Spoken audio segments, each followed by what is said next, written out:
Under the Tar and Oil by Cool Kitsune, a series. Series summary. Canon is my sandbox, and I am going to make it an epic sand city before running around like Godzilla. Until the Bus Arrives by Cool Kitsune 13, a general audience's Batman all media types fanfic. Summary. Maria was not a stupid child. She was a Gotham kid born and raised. So was her little brother Diego. But he was 3, so he was stupid. His little toddler brain demanded falling asleep while waiting for the bus. Maria had one umbrella, a half-asleep toddler, and 2 hands. And she also preferred to keep at least one hand on her switchblade. Again, she wasn't stupid. This was Gotham City. Maria was not a stupid child. She was a Gotham kid born and raised. So was her little brother Diego. But he was 3, so he was stupid. His little toddler brain demanded falling asleep while waiting for the bus. Maria had one umbrella, a half-asleep toddler, and 2 hands. And she also preferred to keep at least one hand on her switchblade. Again, she wasn't stupid. This was Gotham City. She glanced up at the bus screen. 15 minutes until the bus arrives. The two stood, half drowned, under the light of a lamppost in the pouring rain. It was stupid to not hold her brother's hand in case someone tried to grab him. It is stupid to let herself be drowned in the rain and get sick when her mother could not afford the medicine. But it was also stupid to not keep a firm grip on her only form of defense in case someone tried to mug the 10-year-old. 13 minutes until the bus arrives. Maria was torn, so she picks her little brother up, piggyback style, tucks the umbrella over the both of them, using one arm to hold her knife and the other to support Diego. It wasn't the best setup, but it was going to keep her brother hidden under the umbrella, both of them dry, and allow her to hold her defense weapon. 12 minutes until the bus arrives. An old woman passes by, glancing at the two and shakes her head. She wobbles away on her cane into the darkness. Stray cats in the alley next to them yowl as they fight. Diego almost slips, and she adjusts her grip. Maria's bangs fall into her face, and she huffed at them, but they only fell back in the way. Maria chewed at her lip, knowing how vulnerable she was right now. She was relying on dumb luck to keep herself and her brother safe. Anyone walking by could scoop them up without much protest. She would have to make the choice between running and leaving Diego, or staying and trying to fight. 10 minutes until the bus arrives. Her mouth falls open when she hears squishing crawling out of the alley. She scoots closer to the lamppost. She peers past the fabric of the umbrella and sees a shadow standing next to her. Looking up, she sees something she's only ever heard of during recess. Kids had told stories about how their parents were saved from holdups by a twisted being. Others said that it was a demon who stole people's souls. Barbara had said her dad worked with it, that it always carried candy in its cloak, and that it purred when you scratched under its jaw. She had drawn it, too, a silhouette with a fanged smile and pointy ears. When she added the eyes, she had scribbled a white pin in a circle over and over. The teacher had spotted the drawing and had a meeting with her dad about seeing a psychologist. Maria could see the resemblance between what stood in front of her now and the confiscated drawing. Its cloak seemed to wither, black shadows lashing out from inside it, clawed crow feet peeking out from under, the giant, empty white eyes. 2 hands that almost looked like tree branches dipped in tar, fiddled with the fabric of its cloak. Sharp claws gentle with the cloth, reflecting the light of the lamp. 2 bat ears on top of its head flicked. One turning to the alley, the other jerked to almost look down at her. 9 minutes until the bus arrives. Maria felt like she stood shocked still for hours, gaping at the shadow of a human. Her brother, Diego, who was a sucker for cool things to stare at. Some of the cool things to stare at included the following: Mom husking corn, the trash truck, the neighborhood rogue, a cat struggling to get her head out of a box. Wakes up. He wiggles out of Maria's grip and pokes Batman's leg. Batman's head turns down at a sharp angle to peer down at him. Maria could have gasped if she had any air in her lungs. The large cryptid sounded like a cat. Diego's eyes widened, and he makes grabby hands at the silhouette. The bat leans down and scoops up Maria's brother with gentle hands, setting Diego on his hip, in between the inky cape and Batman's bony body. 8 minutes until the bus arrives. Maria could see Diego would be kept dry underneath the shelter of the cloak. Maria slightly relaxed, shoulders lowering and grip on her knife loosening, until Diego tugged at Batman's cloak and stuck his head into the darkness of the fabric. Maria tries to grab her brother's attention, to silently scold him and tell him to remove his hand from the void. Batman's eyes widen slightly when his hand comes out holding a fistful of suckers. Diego holds up the candy like it is a first-place medal. He quickly stuffs all but one of the suckers into his tiny cargo pockets, his tiny eyes filled with determination as he holds up one sucker in front of the cryptid's face, silently waiting for the wrapper to be taken off. Maria hears a almost wheezing chuckle from the bat as he gently takes the sucker and opens it, carefully with his sharp claws. Diego hungrily attacks the candy, no doubt covering his hands, and Batman, in sugar. Maria flinches when Batman snaps to attention and turns to her. His left hand that isn't holding Diego emerges from under his cloak and offers the same apple-flavored sucker. She stares at the hand. Tar drips from his arm, and onto the concrete with a sizzle. Not wanting to offend the being, Maria takes the candy and mumbles a quiet, "Thank you." Batman's ears flick to the left, twitching, while he listens to something. She decides to put the candy in her pocket, planning to later bribe Diego with it. Batman turns to the left, reaching out and slowly pinching Maria's shoulder by the shirt, keeping his eyes trained on the alley to the left of them, dragging Maria into the shadows.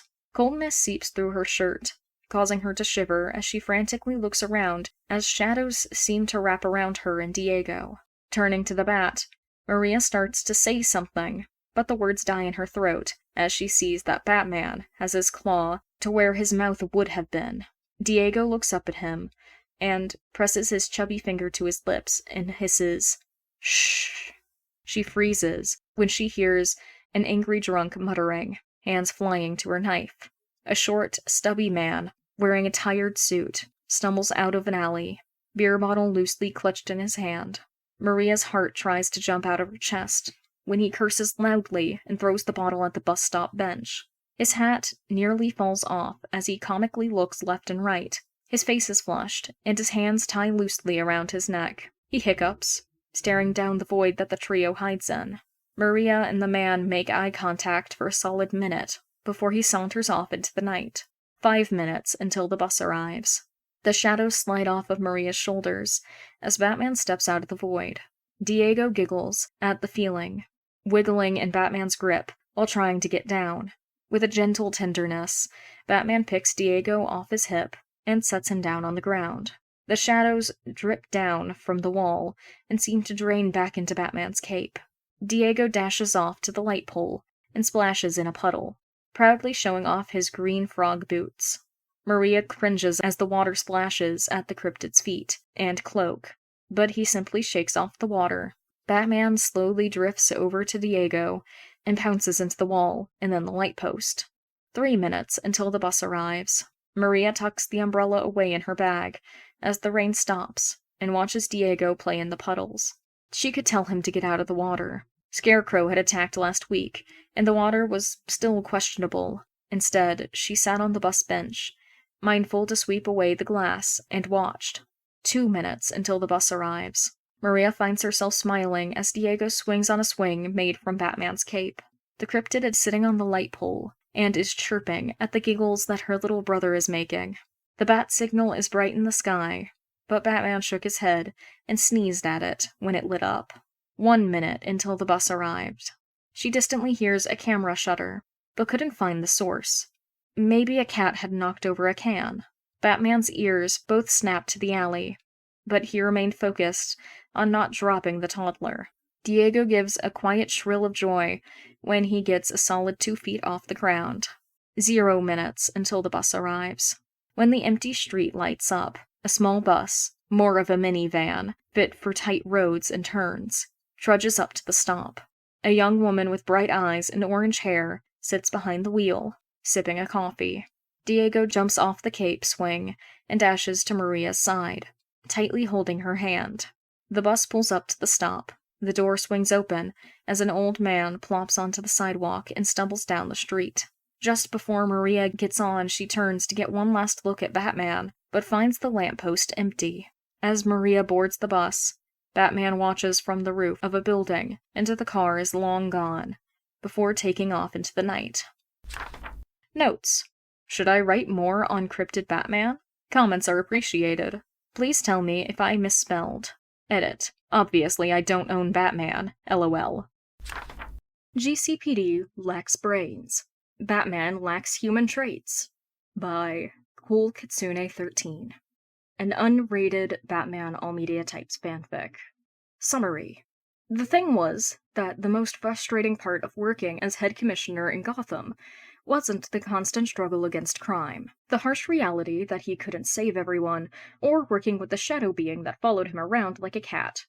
It was the fact that outsiders, Metropolis citizens, kept suggesting that he should try to get it over with the Bat problem and arrest him, like they knew anything about controlling their local cryptid vigilante.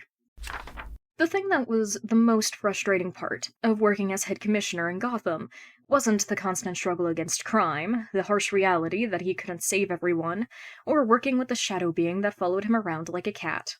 It was the fact that outsiders, Metropolis citizens, kept suggesting that he should get it over with the Bat problem and arrest him, like they knew anything about controlling their local cryptid vigilante. Gordon had been working with Batman for about 3 months before Batman went a little too far. An officer had been harassing a woman when Bat had snapped the said officer's arm. Gordon's higher-ups demanded a warrant be issued. Batman was a tall man, around 7 feet tall, and built like a brick.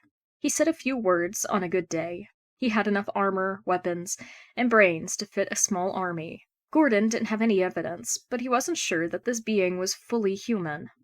Batman was too quiet. You couldn't even hear him breathe. He walked through gunfire without flinching. Bullets seemed to phase through him. Criminals refused to speak and are pale as ghosts after being brought in. The few that did speak, that it was a demon that crawled out of the shadows and dragged them down before they woke up at the doorsteps of the GCPD. Regardless, the warrant was put out. Batman didn't show up for 5 days. Other cops laughed, saying that they had finally scared him off. But soon enough, when some rich dude was murdered, a shadow slunk into the crime scene. Cold claws, Gordon couldn't tell if they were gloves or not, rested on Gordon's shoulder. A silent greeting. Batman poked around the room. No one else but him and Gordon. After a dozen missed pieces of evidence were pointed out and marked, John walked in. He stared at the sight of Batman delicately balancing on a chair in order to see the top shelf. John quickly backed away and dashed out of the room. Gordon had half a mind to follow him, but was quickly interrupted by a tiny, white camera being shoved in his face. Batman dropped the camera in Gordon's waiting hands and hissed, "Kid camera, all evidence is in," tapping at the case with sharp claws. The room suddenly filled with police officers, each one tumbling over the other to squeeze into the door. John stood guiltily in the corner, hat tipped down. Batman's ears flicked. Gordon made a mental note that they could move. A nameless officer with bright blonde hair declared, "Batman!" Her gun raised at Batman's chest. "Hands where I can see them." He stilled, eyes going wide, and slowly raised his hands. The outer fabric of his outfit awkwardly slid onto his back, forming more of a cape than a cloak. Gordon glanced at Batman. Instead of any torso, there seemed to be a void. It was almost like a cartoon hole in the ground. It hurt Gordon's head to look at it, like his brain was being exposed to a harsh winter wind. Batman's arms dripped black tar onto the carpet, which probably cost more than Gordon's apartment. The rug sizzled. All of the officers backed away, eyes glued to the tar, guns lowering. All officers, except for the blonde. The blonde's lips were in a thin line. She stood firm. She stiffly announced, "You are under arrest for attacking an officer." Batman's eyes widened, as if to say, "Really? That's why you're trying to arrest me?" He lowered his arms, slowly. A loud bang filled the room. Gordon and the other cops yelped in surprise. The blonde's gun barrel was smoking, and the bookshelf behind Batman held a ruined book. She demanded, "Don't move! Hands where I can see them!" The room seemed to freeze over. Gordon squinted. He could have sworn the lights were brighter a moment before. Batman raised his hands again and smiled, displaying long, sharp teeth. The blonde tensed, and suddenly, like a cat pouncing on a mouse, Batman sprung. He jumped over the crowd of cops, closely followed by gunfire, onto a shelf. The wood was scratched as Batman seemed to slither up the shelf and onto the wall. Gordon decided that Batman was, in fact, not human when he saw the trail of deep grooves carved by Batman's claws. Batman, who was understandably defensive because of the holes that littered his cape, cranked his neck around 180 degrees and hissed. The sound felt like oil dripping down Gordon's back and like a chalkboard being scratched. Suddenly, he felt very dizzy, like the space in between his brain and ears were expanding. The cryptid quickly clambered up the wall and onto the ceiling, where he slipped through the open skylight window like a cat. His head came into view, and he stuck his tongue out, and then left. The officers all glanced around, unsure of anything. Gordon was sure of 3 things. Batman was not human, regardless of him acting like he was. This was above his pay grade, and that the fancy house of a dead man was full of bullets because of some cops trying to arrest a vigilante. Gordon sighed. You all better find a way of explaining this to your superiors and the widow, before walking off with the camera in hand. Notes. I have no idea what I'm doing. I don't own any form of Batman media, or the characters. Batman is a free-roaming cat that eats everyone's leftovers. Sorry that this one is so short. I've been trying to think of how to introduce Robin. Suggestions on how that should go? Comments are appreciated. Edit. It was super late when this was posted, and I forgot to add that this was inspired by those cryptid Bat Family meme prompts on Tumblr. So kudos to them, lol. Burnt Waffles Taste Better Than Fear by Cool Kitsune 13. An unrated Batman All Media Types fanfic. Summary. What is Zoe doing? Her best. Which makes one wonder why her best leads her to staring down the personification of Gotham at 2 a.m. Zoe loves her school, Gotham University. It's paid entirely by Wayne scholarships. The scholarship comes with free housing, pays for her books, school lunches, and a weekly allowance so she doesn't have to get a job to distract her from her studies. She is basically living off of Bruce Wayne's credit card, and so many other kids are too. As much as Zoe loves education and school, she does not love finals. So, when she finds herself glancing up from her cerebrovascular papers and reads 2 a.m., she realizes that school is hard no matter what. Dragging herself up from her chair, and standing up again after falling because her legs were asleep, Zoe sets out on a simple mission. Waffles. Eating is very important, so Zoe will make herself a waffle and go to bed. Digging through her freezer and finding the waffle took an embarrassingly long amount of time, but it was understandable. Everyone has stayed up so late that they couldn't tell the difference between a chicken leg and a box of Eggos. After thoroughly rubbing her eyes, Zoe sets out to toast the waffle, realizing that she would have to go without syrup because she would never be able to find it in the mess she called her fridge. Butter would have to revive the burnt waffle. She popped the bread in her toaster that had been slapped from top to bottom with duck-themed stickers. Sitting down at her desk, she flipped through her notes. Why was the heart so difficult? It was only a glorified pump thingy. Why did she have to know how it worked in order to be a doctor? Zoe hit her head on her desk a few times, thunks ringing through her apartment. Then she rested her head on her books, praying that the knowledge would be seeped into her brain. Burning was the first thing that Zoe was aware of, the thick smoke of fire. Jolting awake, she darted out of her chair, reaching for her phone to check for an alert of Firefly. She found her phone by the toaster and frantically typed at it. No alerts? Weird. Glancing over, Zoe picked up a bottle of water and sipped at it, eyeing her burning toaster. Ah! She frantically unplugged the old toaster, stuffing the waffle into her pocket to deal with later. She craned her neck up to see the fire detector and rushed to her window, hoping to clear the smoke out before it started screaming. Ripping her window open was easy since it required muscle memory and nothing else. Seeing what was outside on the fire escape was a little harder. Her brain strained to focus on what was right in front of her. Zoe blinked, rubbed her eyes, stared a little, blinked, and ran a hand down her face. It was like trying to see something, like it was far away, but it was actually close to you. Her eyes couldn't focus on it, but there were definitely two blank white eyes peering back at her. A pure silhouette of a cloaked man with cat ears on top of his head sat on her fire escape. It was halfway reaching for her window, long claws made up its hands, and dripped tar onto the metal below. Its ears flicked, tracking noises like a cat. One ear turned to her, and Zoe makes a strangled sound. Fear was quick to make home in Zoe, settling over her like a blanket. She couldn't tell what that thing was, but she knew she had to get away, get away, get away, get away. Zoe, without thinking, throws the waffle at the being, slams the window shut, never breaking eye contact with it. Like a calm ocean, with unforgiving currents, she backed away, feeling entirely too calm for someone who was less than 5 feet away from what she was taught was death. She reached up and tugged at the line, closing the curtains. She turned around. Maybe she was just sleep-deprived, and this was all some hallucination. Perhaps she had accidentally drank the tap water.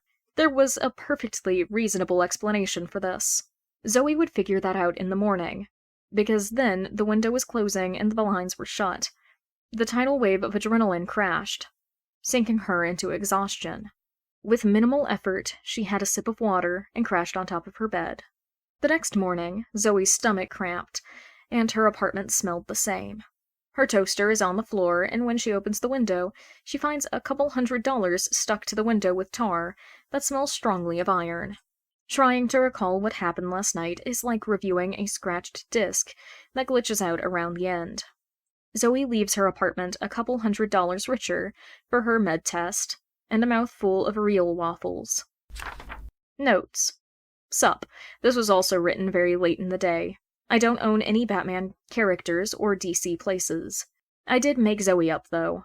Batman was only at her apartment because he smelt smoke, and got worried, because it's his job to do that. Also, not knowing what I'm doing, and is inspired by Puppet Master 13U, meme, props, XD. Gotham's Finest, Worst, Henchmen, by Cool Katsune 13. A Batman all-media types fanfic, rated for teen and up audiences. Summary. Lucas would say he makes a good henchman. He was a Bloodhaven kid, but his landlord had kicked him out, which is how he ended up in Gotham, pushing for some dude called Johnny Witz. He paid well, and, well, Lucas looked good and green. Lucas works most nights, and knows pretty much everything Gotham could throw at him. Toxic gas? Police handed free masks with no ID checks. Poisoned water? Just buy bottled. Animals overtake the streets? Just stay home. Freaky shadow furry cryptid? A flashlight costs $5, and Lucas had his own little crucifix. Lucas would say he makes a good henchman. He was a Bloodhaven kid, but his landlord had kicked him out, which is how he ended up in Gotham, pushing for some dude called Johnny Witz. He paid well, and, well, Lucas looked good and green. Lucas works most nights, and knows pretty much everything Gotham could throw at him. Toxic gas? Police handed free masks with no ID checks. Poisoned water? Just buy bottled. Animals overtake the streets? Just stay home. Freaky shadow furry cryptid? A flashlight costs $5, and Lucas had his own little crucifix. Tonight was no different than any other.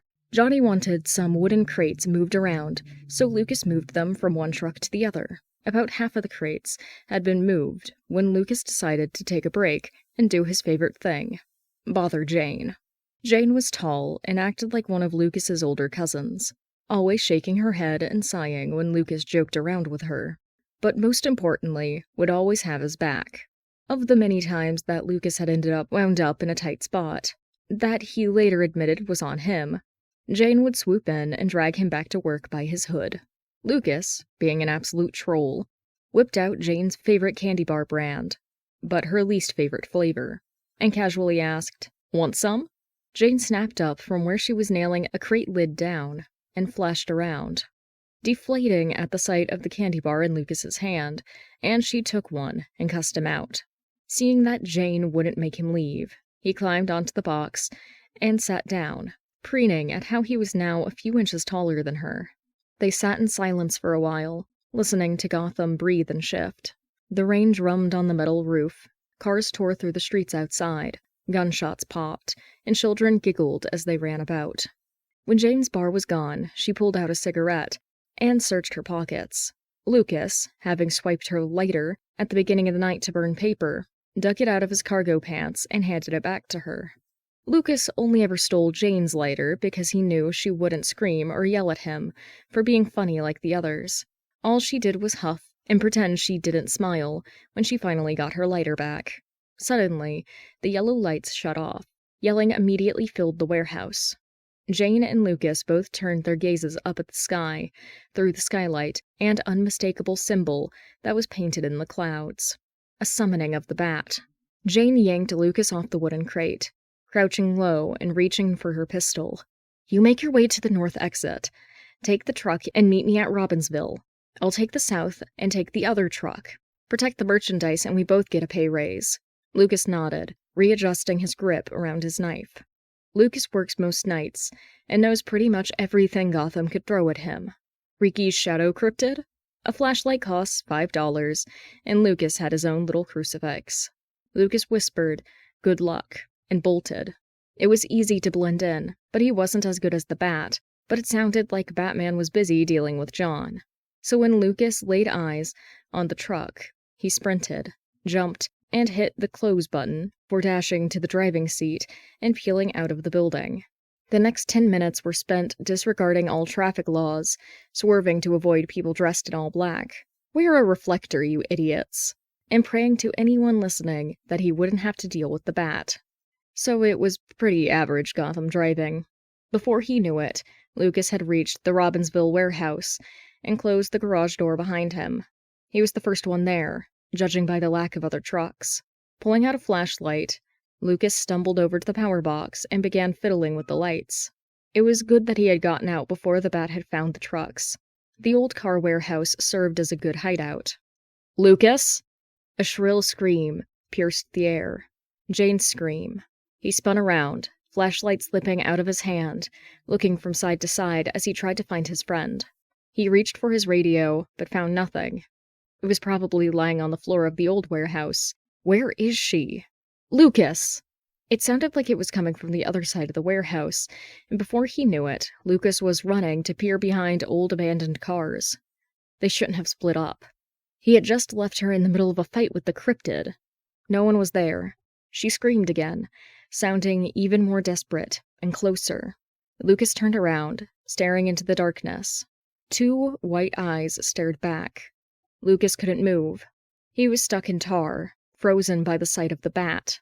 His flashlight lay at least 15 feet away, too far to lunge for. His crucifix had been left at home. The shadow creature scuttled closer, on all fours, a sick grin painting its pale lips. Lucas had always faced the Bat with the others, never alone where his body would never be found. The Bat was tall, stronger than humanly possible. It would often rip through crowds, ignoring the bullets that pierced its skin. It had a hollow face, sunken eyes, and large hands with claws sharper than knives. Lucas had seen it slice through chains before, appearing only when it wanted to be seen, bending shadows to its will. Lucas had heard that it could taste and smell fear. He knew basic things about the scourge of Gotham's underbelly. The Bat never killed or maimed beyond repair. It always threw hands and asked questions later. It was some sort of shadow being. It hated light, and if you gave up, you would often wake up at the holding cell of the police department. He knew all of these things until he was staring it down. Jane's rough voice greeted. "Hi, Lucas." Lucas heaved large gulps of air, but he couldn't tell if any was reaching his lungs. The Bat spoke sometimes, always after the fight was done, but never in other people's voices, never in Jane's voice. Lucas threw his hands up in surrender, and darkness lunged. Notes. I put a little more effort into this one. As in, I was actually awake when I published this, XD. Also, prompted by @PuppetMaster13U, and their memes. The voice mimicking one, but it kinda just landed flat. You guys seem to like these fics, so I'ma post it anyway. Reconstituted by CoolKitsune13. a Batman all-media types fanfic, rated for teen and up audiences. Summary. Definition. To be remade. Into the same thing or something different. From broken parts. Please be aware of the tags. Chapter 1. Where do we fall? Officer Martinez has a sister who is a proud mother of 2 children, Maria and Diego. Maria is in 2nd grade and Diego started preschool this year. Despite only being their uncle, Martinez was so proud of them and made an effort to take them out every first Friday of every month. He picks them up from their mom's bodega on his street before taking them to do some sort of activity. Sometimes it's a movie, the park, or a museum. This time, he will take his niece and nephew to a traveling circus. The tent had set up shop last week and had already renewed their impressive reputation. Maria had happily chatted about how her friend, Barbara, had seen people flying in the circus when Martinez had picked her up from school on Monday. Martinez had bought the tickets on Tuesday and revealed them when he picked up the 2. Maria wasn't able to sit still as they drove through the streets, nearing the red and yellow tent. Diego, who wasn't sure what was going on, but happy to be there, clapped his hands as a song played on the radio. Martinez carefully kept his eyes on the road and not on the sky, because he wasn't at work, and the stupid light in the sky didn't mean anything right now. Despite trying to make conversation with his niece as a distraction, the thought of the shadow slinking around the city made his skin crawl. Regardless, he listened to Maria explain how her teacher got a new haircut.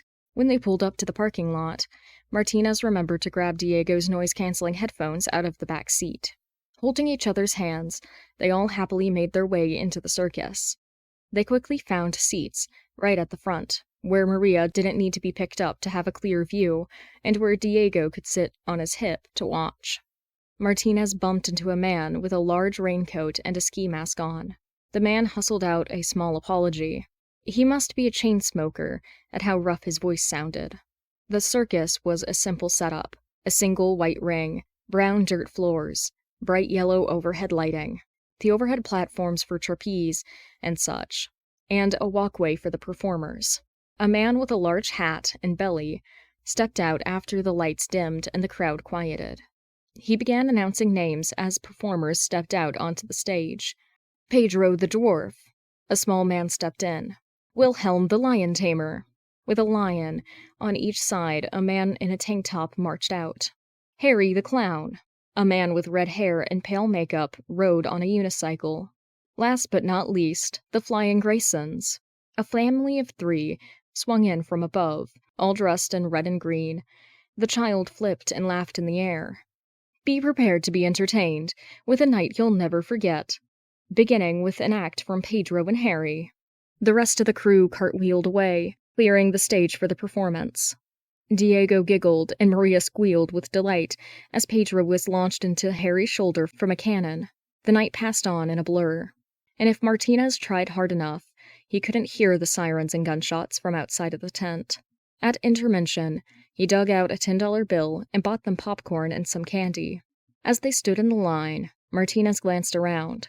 Children with face paint and balloons darted through the crowd like fish. Someone slipped out from behind the tent fabric. An older man in a black trench coat and thinning hair calmly made his way through the crowd before leaving. He smiled as he glanced over his shoulder. "That'll be $6.50, said the tired cashier as she handed over the treats. Maria took the box and bag before pointedly glancing at her uncle. He quickly jolts back into life and hands over the bill, fumbling with the coins that are handed back. They quickly made their way back to the seats, the kids eager to continue watching the show. Soon enough, the lights dimmed again, and the show resumed. Lions and elephants danced across the ring as ladies on tall unicycles tossed fine china bowls around. Maria giggled as a sea lion stuck its tongue out at her. Diego kicked his feet and made grabby hands as the animals circled around the tent. Martinez was smart enough to gently take Diego's hand and keep him from even getting close to the animals. The lights suddenly swung up towards the top of the tent, drums trilled, and the ringleader announced, "Now for our final act of the night, the Flying Graysons." The family were perched on the edge of the platform, waving at all teeth. The young boy took hold of the bar and confidently shot through the air, twisting and turning and flipping. It reminded Martinez of a leaf falling from a tree. His parents were quick to join him. As the music swelled to the final moments of the act, the husband looped his legs around the bar and held onto the mother's feet. They both swung upside down through the air until their son jumped and reached for his mom's hands. The music loudly cracked. Martinez frowned at the noise. The family began to swing lower and lower until Martinez realized in shock that they were no longer smiling or flying. They were falling down and down and down and down and down as they and the crowd began to scream. Wide blue eyes catch Martinez's gaze as the boy plummets to the ground. Martinez pressed Diego's head into his chest and pulled Maria close as they neared the ground. The crowd went silent as they observed the sudden red ring for what felt like an eternity until a cry from the crowd broke the spell. Then performers ran out from behind the curtains, and the crowd began to flee the circus. He made sure not to let Maria or Diego turn around as they made their way out of the tent. Martinez pulls the radio out of his glove box as he buckles the youngest in and quickly alerts the station before pulling out of the parking lot and into the crowded streets. As they sit at the first traffic light, he realizes that both Maria and Diego are crying. For the next 30 minutes, he drives and tries to calm the two down until he calls his sister and places her on speaker. When he pulls up to his sister's store, she's already outside on the curb. She doesn't wait for the car to be put in park before she yanks the door open and takes Diego out of his car seat and holds him tight to her chest. Maria dashes out of the car and hugs her mother's legs tightly. Martinez doesn't take them out next month. Instead, they watch a show and eat popcorn. Chapter 2. So that we can learn to pick ourselves up. Officer Martinez isn't placed on the Graysons case. It's marked cold and dropped within a week. The circus leaves the day the coffins are buried. The bat disappears. The light does nothing but cause the city to hold its breath. A week later, the streets become the playground they once were. Every fiber of Martinez's body doesn't want to admit it, but the bat was needed. The GCPD is flooded and overrun with petty crimes to homicide cases. Without the cryptid, cases that have no one alive to care about are lost to the cracks of the system. He doesn't comment on it when Gordon leaves mid-shift to buy another pack of cigarettes, because at least Gordon comes back and completes every case he can. A month passes in a blur, and Martinez can still see those blue eyes. Martinez gets out of his chair and walks, while dragging his feet, over to Gordon's office, hoping to ask about a quickly cooling case. Quickly knocking and opening the door, he found an empty room. Sighing, he dug through his pockets and pulled out a hard candy and ate it, assuming that Commissioner Gordon would be up on the roof for a smoke break. Martinez makes his way up the twisting, dizzy stairs. Wishing he had brought his jacket, he pushed open the metal roof door. The first thing he notices is that the signal is on, filling the already light-filled skies with light. He sees Gordon rubbing at his head as he faces a shadow. The telltale signs of Batman are easily picked out. The shadow seems to move like watery ink, two white eyes that seem to glow, and an immediate sense of vertigo crawling into Martinez's ears. Gordon is whispering and picking at a cigarette, which is never good. Whispering is something the commissioner only does when he's overly frustrated and done with someone.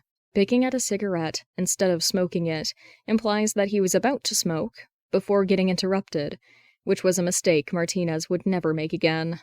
So, deciding to cut his losses, Martinez turns around to leave, but finds a brightly dressed boy. The air seems to leave his lungs the more he looked at the boy. He stood only tall enough to reach Martinez's elbow, but seemed to be slightly holding himself at an angle, like he was carrying a heavy bag in only one hand. He has black hair that seems to be matted with something too dark to be seen in the nightlight, a pale, slim face, and a red and green colored outfit. As his eyes dance over the horrifyingly familiar outfit, he spots twitching on the boy's back and sees a pair of yellow wings. They're covered in feathers that are as bright as the lights from the circus, and he can see red slowly dripping onto them from underneath the boy's hair. pale, almost white, blue eyes, sends Martinez's head spinning. He watches as a sharp grin paints the boy's face and allows tar to drip down onto the concrete. The boy holds out a green-gloved hand, claws hiding beneath the fabric, and makes a grabbing motion. No, I don't know. What? The kid's eyebrows furrowed in a pout, and he hisses, "Sweets," and points at the candy-filled pockets.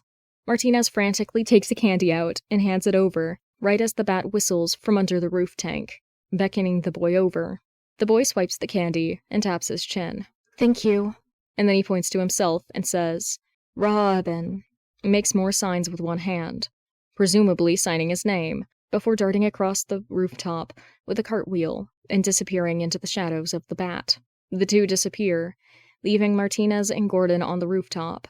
As the graying cop walks over to the door, he pats the younger's shoulder and suggests, "You go home for the night. I gave your case to the kid." A month passes in a blur. Martinez can still see those blue eyes. Again. But reports of a bird cryptid that goes by Robin filter into the precinct. Reports of thugs hearing giggles before a flash of yellow tackling them, and then waking up in handcuffs on the streets. The bat returns to the streets, tailing after its young charge. The few photos, all taken by the same online account, depict the bat looking more human, standing up straighter and hovering over Robin as it wraps a band-aid around the bird's claw. The streets quickly revert to the way the bat had made them. Maria or Diego both explain one Friday that the amazing Robin had walked home Abuela Lola and that he had stayed to play a game of soccer before Batman whistled the boy home. Bright wings join the light in the sky as the Bat and Robin patrol the streets, purging the city of crime. Breaking news, Breaking Bones by Cool Kitsune 13, a Batman all media types fanfic with no rating. Summary. Breaking news. Zoe plays the news while an officer buys a few things during the night shift at her work. Author is bad at summaries right now. Zoe scrolled through her phone, keeping one ear glued to the convenience store door and the other to the old television. This night shift seemed to be the longest shift in a while. With no finals or assignments coming, she had nothing to do besides pray that she doesn't get robbed and scrolling on her phone. Boo Boo, the neighborhood cat, lounged on the counter, a black cat with a white face pattern that resembled a skull, and purring like there was no tomorrow. The news announced information from a soirée celebrating some Wayne Foundation charity before showing a large room filled with ball gowns and black suits. It was a large room with white walls and gold detailing. Large chandeliers hung from the ceiling like suns, and an air of elegance that almost poured off the screen. The longer she looked at the screen, the more she realized that more and more people were turning to the camera. Unblinking eyes seemed to see through the screen and draw closer.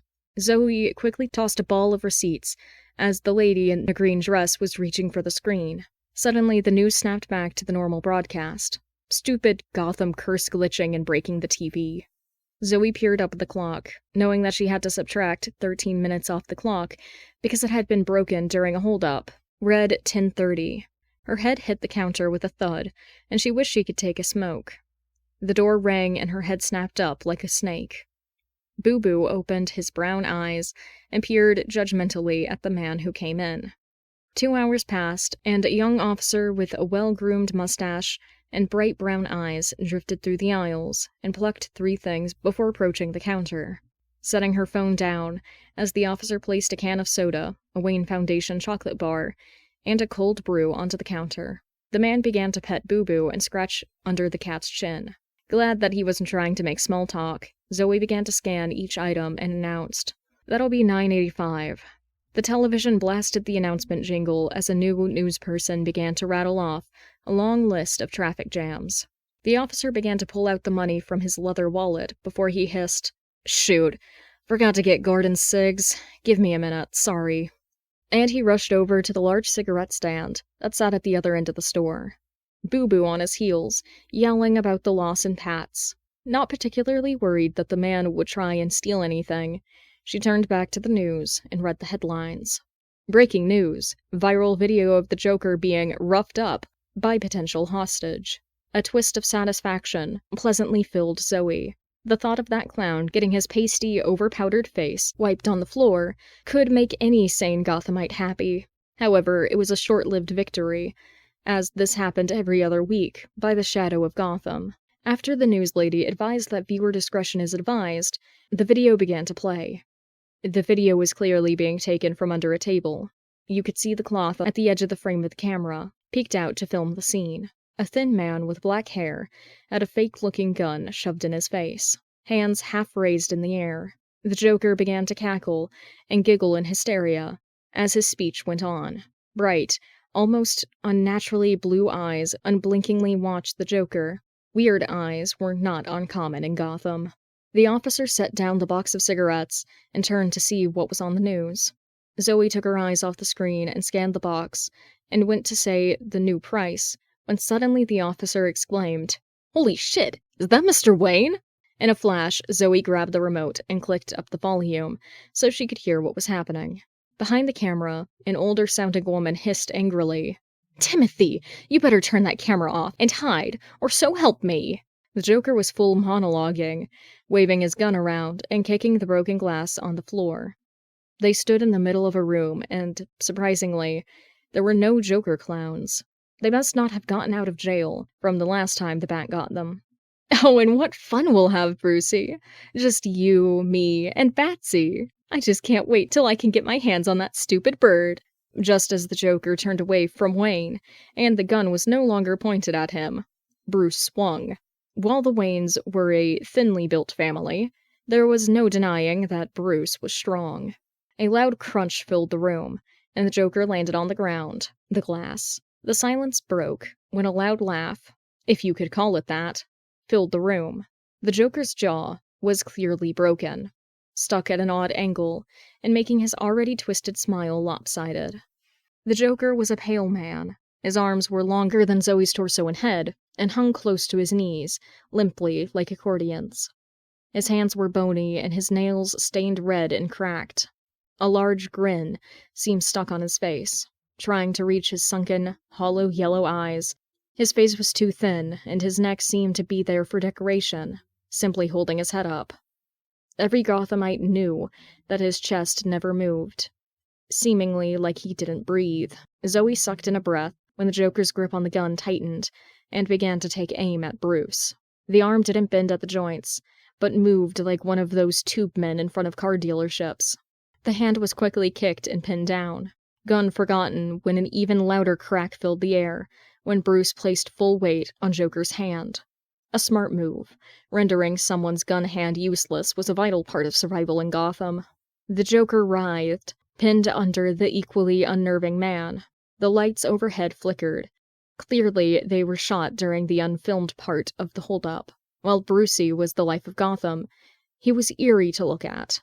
Large eyes that seemed too stunned to pause to blink. Like a deer. Yes, Zoe thought. A deer was the best way to describe Bruce. Under the light of the chandeliers of ballrooms, or the TV set, he was the picture of a handsome person, a strong jawline, neat black hair, and beautiful blue eyes. However, once the lights faded away, and he was no longer acting, his eyes seemed to reflect light, and he seemed too perfect to be human. Like a being playing dress-up, just like seeing a deer in the middle of the road at night. Gotham was willing to ignore this because, A, half of the city also looked like this, and B, he seemed to be the only rich person to care about the city in its whole.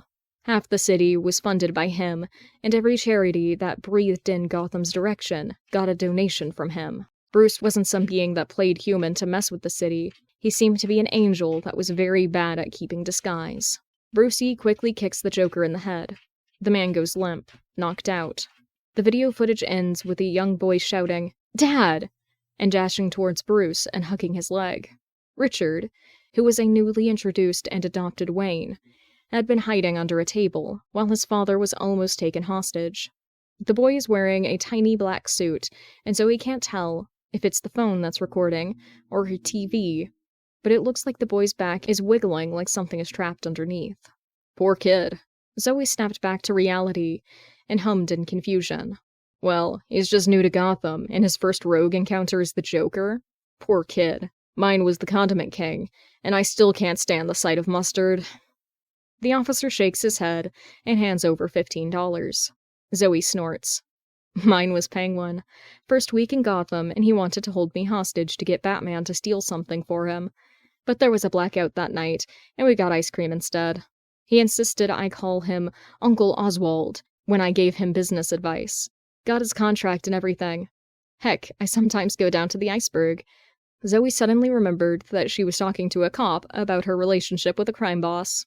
The officer shook his head and giggled before taking the offered bags of goods and made his way out to the cop car. Zoe watched as he got into the car, and an older officer seemed mad at how long it had taken the other to get 4 things. Zoe peered at the clock and read 1 a.m. Boo-Boo yowled from somewhere in the back, and a large crash was heard as he presumably knocked something over. Zoe slammed her head on the counter and turned off the TV. Notes. I really appreciate your comments and kudos. I read them to keep me motivated. I did this instead of studying for finals, LMAO. How do y'all feel about me introducing Jason, or me using Pit Crew to show you my designs of Zoe, Lucas, Maria, and Diego on my Tumblr? Edit. I've made them with Pit Crew because I can't draw, LMAO. And then the link to the designs. Hydrate, eat, sleep, and take care of yourself. This isn't all of Cool Kitsune's Under the Tar and Oil series, but it's a decent chunk. The next part isn't finished. I don't know if that's intentional or not, or if they're still working on it. It has not been updated in a hot minute, so I'm assuming they just put the wrong chapter notice on it, but we're not touching that one. And then after that, it's Dog Meets Cat. I am not all that interested in reading it. It's not as interesting to me. And then there's the one I did ages ago. So, yeah. If you enjoyed this, you can follow the link in the description to the full series. You can read through the ones I've read. You can read the 2 that or I guess 3, technically, that I've neglected to read. But it's pretty fun. I like this concept. I like how the bat is described. And if you enjoyed my reading, you can subscribe. Or go down to the description below and follow the link to my Discord, where you can leave recommendations for fics you want me to read in the future. Thank you for listening. If you've never experienced driving at night and, like, a deer running out in front of you and looking back at you, shit's terrifying.